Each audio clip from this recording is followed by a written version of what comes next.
પાટણ નગરપાલિકાનું રવિવારે mega operation અખાદ્ય બટાકા અને સરકારી અનાજનો જથ્થો ઝડપાયો ₹22,000નો દંડ ફટકારાયો।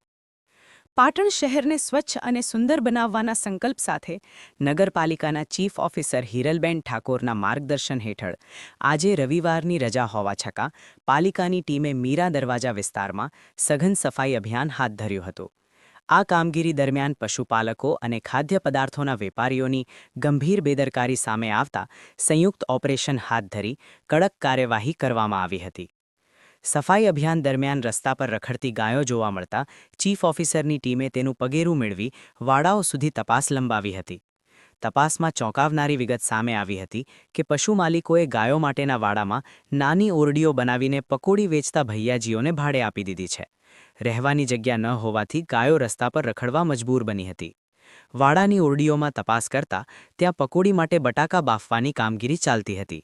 તપાસ દરમિયાન તમામ બટાકા સડેલા અને અખાદ્ય જણાયા હતા, જેનાથી શહેરીજનોના આરોગ્ય સામે મોટું જોખમ ઊભું થઈ શકે તેમ હતું। આ ઉપરાંત સ્થળ પરથી સસ્તા અનાજની દુકાનનું સરકારી મીઠું અને ચણાનો જથ્થો પણ મળી આવ્યો હતો। અખાદ્ય બટાકાનો જથ્થો જપ્ત કરી ફૂડ સેફ્ટી વિભાગને જાણ કરવામાં આવી હતી।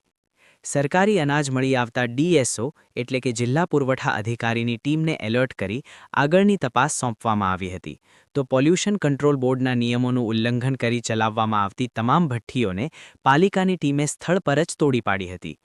વેપારીઓ પાસેથી પ્લાસ્ટિકના ઝબલા અને ગંદકીના પ્રશ્ને સ્થળ પર જ કુલ ₹22,000નો દંડ ફટકારવામાં આવ્યો હતો। ચીફ ઓફિસર હિરલબેન ઠાકોરે જણાવ્યું હતું કે શહેરના સ્વાસ્થ્ય અને સ્વચ્છતા સાથે ચેડા કરનાર કોઈપણ વ્યક્તિને બક્ષવામાં આવશે નહીં।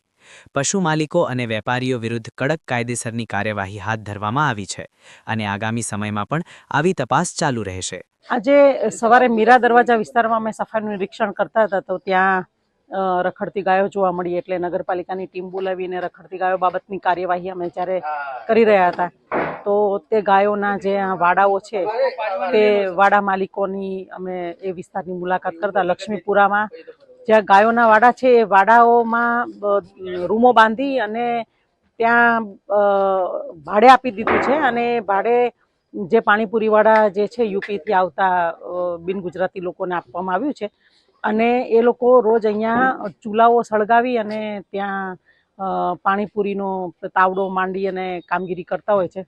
આથી જે પોલ્યુશનની ગાઈડલાઈન છે પોલ્યુશન કંટ્રોલ બોર્ડની એનો પણ સરેઆમ ભંગ થાય છે। ક્લીન એર માટે આજે સરકાર આટલા પ્રયત્ન કરી રહી છે ત્યારે અમને આ વિસ્તારની અંદર બિલકુલ બિન આરોગ્યપ્રદ હવા જોવા મળી છે।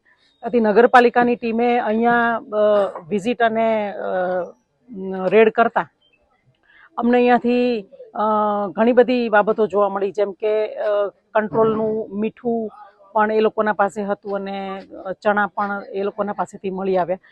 તો આ બાબતે ડીએસઓ સાહેબને અમે જાણ કરી, ડીએસઓ સાહેબની ટીમ પણ બસ આવી જ ગઈ છે અને આ રેડમાં ખરેખર તો જ્યાં ગાયોને બાંધવાની જગ્યાઓ છે એ ગાયોને બાંધવાની જગ્યાએ રૂમો બનાવીને ભાડે આપી દીધી છે, એટલે શહેરમાં ગાયો રખડે છે એ આજે જાણવા મળ્યું। એટલે હવે આ જે ગાય માલિકો અને વાડા માલિકો છે તેની સામે કાયદેસરની કાર્યવાહી નગરપાલિકા કરશે।